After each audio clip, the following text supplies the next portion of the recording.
सन्नाटे से गूंजता कमरा, बंद दरवाजे के पीछे महीनों से खामोश लाश, और आसपास न कोई इश्क बार, न कोई मातम, न कोई दुआ, बस दीवारें थीं जो चीख चीख कर इस औरत की तन्हाई की गवाह थीं, जो कभी अपने खुद मुख्तारी पर नाज़ा थी, जिसने रिश्तों के रेशमी बंधनों से खुद को आज़ाद करा लिया था। अदाकारा हुमैरा असगर, एक खूबसूरत चेहरा, एक आज़ाद औरत, एक मशहूर नाम, जो मशहूर ज़रूर थी मगर इतनी मकबूल नहीं थी जितना मकबूल उसकी मौत ने उसको कर दिया। तो दोस्तों, हुमैरा असगर आज इस दुनिया में नहीं रही, मगर उसके जाने के बाद मुख्तलिफ़ लोगों ने, मुख्तलिफ़ यूट्यूबर्स ने और इस मुआशरे ने उसका जो हाल किया, यकीनन वो काबिल मुज़म्मत है। हम ये क्यों भूल जाते हैं कि जब वो ज़िंदा थी तो कोई उसका पुरसान हाल नहीं था, कभी किसी ने उसकी ज़िंदगी पर तवज्जो नहीं दी, यहाँ तक कि उसकी 9-10 महीने की गैर मौजूदगी को किसी ने महसूस तक नहीं किया। ये सारे लोग कहाँ थे जो आज तरह तरह की बातें कर रहे हैं? सोचने का मकाम है। और हमारा दीन, हमारा मज़हब हमें ये सिखाता है कि जब कोई मुसलमान इस दुनिया से रुखसत हो जाता है तो उसके पीछे उसको हमेशा अच्छे अल्फाज में याद किया जाता है। मतलब ये कि उस इंसान की सिर्फ जो अच्छाइयाँ हैं वो बयान की जाती हैं और उनकी जो बुराइयाँ उस इंसान में होती हैं उन पर पर्दा डाला जाता है। लेकिन हमारा मुआशरा इसके उलट चलता है। आज हम उसकी अच्छाइयाँ बयान करने की बजाय उसकी बुराइयों को उछाल रहे हैं। कोई उसकी फैमिली के ऊपर उंगली उठा रहा है, कोई उसके किरदार पे उंगली उठा रहा है। यकीनन ये सब कुछ काबिल मुज़म्मत है। आज हम इस चीज़ का अहाता करेंगे कि उसकी मौत कैसे वाक़ हुई, क्या अवामिल हो सकते हैं। मुख्तलिफ़ लोगों के तजिया का नोटिस लेंगे, उनको सबको मिलाकर हम ये जानने की कोशिश करेंगे कि आखिर ऐसा क्या था कि 9-10 महीने तक उसकी मैयत को, उसकी गैर मौजूदगी को किसी ने महसूस तक नहीं किया, और आखिर कैसी क्या वजूहात हो सकती हैं कि जो उसकी मौत का सबब बनी। इन सब चीज़ों का हम ज़रूर मुआशरा करेंगे। साथ ही साथ आप दोस्तों से गुजारिश है कि इस चैनल को ज़रूर सब्सक्राइब करें ताकि आने वाली वीडियोस अब तक पहुंचती रहें। तो दोस्तों, हुमैरा असगर की मौत यकीनन सितंबर के आखिर या अक्टूबर में हुई। ज़्यादा इम्कान ये है कि अक्टूबर के पहले हफ्ते में उसकी वफ़ात हो चुकी थी। हुमैरा असगर की मौत के बारे में मुख्तलिफ़ लोग मुख्तलिफ़ तरह की कहानियाँ पेश कर रहे हैं। कुछ लोगों का ख्याल है कि ये मर्डर है, कुछ कहते हैं कि उसने ख़ुदकुशी की है, कुछ लोगों का ये कहना है कि ये तभी मौत है, या ये कि उसने ओवरडोज ली, उसने नशा ज़्यादा इस्तेमाल कर लिया। दोस्तों, एक बात हम वसूख के साथ कह सकते हैं कि वो मंशियात का इस्तेमाल नहीं करती थी, क्योंकि उसके कमरे में कहीं भी मंशियात का या कई नशावर चीज़ों का वहाँ पे कोई भी चीज़ सामने नहीं आई। उसके घर में ऐसा कुछ भी नहीं था कि जिससे ये लगता हो कि वो नशा करती थी या मंशियात का इस्तेमाल करती थी। दूसरी बात, कत्ल तो मुमकिन है, इम्कानात, इस इम्कान को रद्द नहीं किया जा सकता कि कोई कातिल भी हो सकता है, लेकिन फिलफौर ऐसे कोई शवाहिद मौजूद नहीं है कि उसको कत्ल किया गया हो या उसने ख़ुदकुशी की हो। ख़ुदकुशी के आसार तो बिल्कुल भी नहीं है, क्योंकि अगर ख़ुदकुशी करती तो कुछ ना कुछ ऐसा ज़रूर सामने आता कि जो पता चलता कि इससे ख़ुदकुशी की है। यहाँ तक कि अगर कोई कत्ल करता तो वो भी इसको ख़ुदकुशी का रंग ज़रूर देता और वहाँ से ऐसे शवाहिद मिलते कि उसने ख़ुदकुशी की है।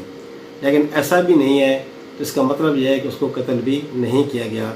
तो इस बात को ज़्यादा तक़वियत मिलती है कि उसकी मौत तभी मौत थी और उसके साथ कोई ऐसा वाक़या पेश नहीं आया। मैंने जब तमाम चीज़ों को इकट्ठा किया तो मुझे ये लगता है کہ یقیناً یہ اس کی طبی موت تھی۔ اس کو ایسا اٹیک آیا، وہ جس پینٹنگ کے پاس کھڑی تھی، کیونکہ اس نے جب وہ گری ہے تو ایک جوتی اس کے پاؤں میں تھی اور ایک جوتی اس کے پاؤں سے الگ ہو چکی تھی۔ جب اس کی میت کو دیکھا گیا تو اس کی میت الٹی پڑی تھی، اور ساتھ ہی ساتھ اس کا ایک ہاتھ اس کے سینے کی طرف تھا اور ایک جوتی اس کے پاؤں میں تھی اور دوسری جوتی اس کے پاؤں سے الگ تھی۔ اس سے یہ لگتا ہے کہ اس کو کوئی ایسا اٹیک آیا کہ جس کی وجہ سے اس کو سنبھلنے کا موقع نہیں ملا، اور وہ وہیں پہ گری ہے، اور گرنے کے بعد وہ اللہ تعالیٰ کو پیاری ہو گئی۔ دوستو، مرنے کے بعد ہر انسان کا جسم اسی طرح گل سڑ جانا ہے، اس کے پر کیڑوں کا پڑ جانا کوئی انوکھی بات نہیں۔ وہ جسم زمین کے اندر ہو یا زمین کے باہر، اس کا آخر کار اس کا انجام یہی ہونا ہے۔ ہمیں یہ سوچنا چاہیے کہ ہم نے بھی اس انجام سے گزرنا ہے، بجائے ہم اس پہ تنقید کریں یا ہم یہ سوچیں کہ اللہ تعالیٰ نے اس کو عبرت کا نشان بنا دیا، اس کی یہ غلطیاں تھیں، یہ تھی، وہ تھیں۔ جیسے میں پہلے بیان کر چکا ہوں کہ کسی مرنے والے کی بدخوئی نہیں کی جاتی، اس کی بری عادتوں کو گنا نہیں جاتا، تو یقیناً ہم سب کا انجام آخر میں زمین ہے، مٹی ہے، اور کیڑے مکوڑوں کے کھانے کا، جسم کو کھانا ہی کھانا ہے، اور جسم نے گل سڑ ہی جانا ہے۔ یہ ہمیشہ قائم رہنے والی چیز نہیں ہے۔ تو صرف یہ ہے کہ جو انسان زمین کے اندر چلا جاتا ہے اس کو دیکھتا کوئی نہیں، جو باہر رہ جاتا ہے وہ سب کے سامنے ہوتا ہے۔ رہی بات کہ اس کی میت 9-10 مہینے تک کیسے رہی، تو دوستو یہ سب آپ لوگ جان چکے ہیں کہ اس کے گھر والوں نے پہلے میت کو لینے سے شاید انکار کیا، لیکن خیر آخرکار انہوں نے اپنی بیٹی کو اپنے پاس بلایا، زمین میں جگہ دی۔ اللہ پاک ان پہ بھی رحم فرمائے اور اس بچی پر بھی رحم فرمائے جو اس دنیا میں اب نہیں رہی۔ تو اس بات کو ہمیں زیادہ اچھالنے کی ضرورت نہیں ہے، اس کی فیملی سے سوال و جواب کرنے کی ضرورت نہیں ہے۔ یقیناً وہ بھی المیہ میں ہیں، وہ بھی اس غم میں ہیں، اور ہم سب ان کے غم میں شریک ہیں۔ جو کچھ اس بچی کے ساتھ ہوا، یقیناً ماں کا دل پسیجا ہوگا، باپ کا دل ضرور نرم ہوا ہوگا، بھائیوں کے دل ضرور نرم ہوئے ہوں گے۔ تو ہم یہ دعا کر سکتے ہیں کہ اس بچی کو اللہ پاک جنت الفردوس میں جگہ عطا فرمائے، اور اس کے والدین اور اس کی فیملی کو یہ صدمہ برداشت کرنے کی توفیق عطا فرمائے۔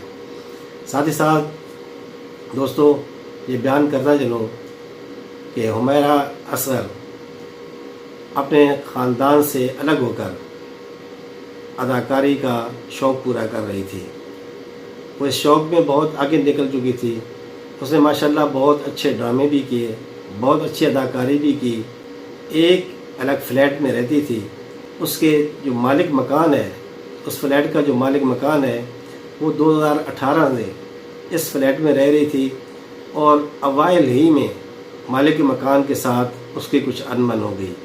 مالک مکان یہ چاہتا تھا کہ وہ فلیٹ خالی کر دے، مگر وہ فلیٹ خالی نہیں کرنا چاہتی تھی، لہذا اس نے کورٹ جا کر اسٹے آرڈر لے لیا، اور 2019 سے یہ اسٹے آرڈر چل رہا تھا، اور حمیرہ اصغر اپنا تمام رینٹ کورٹ میں جا کر جمع کراتی تھی۔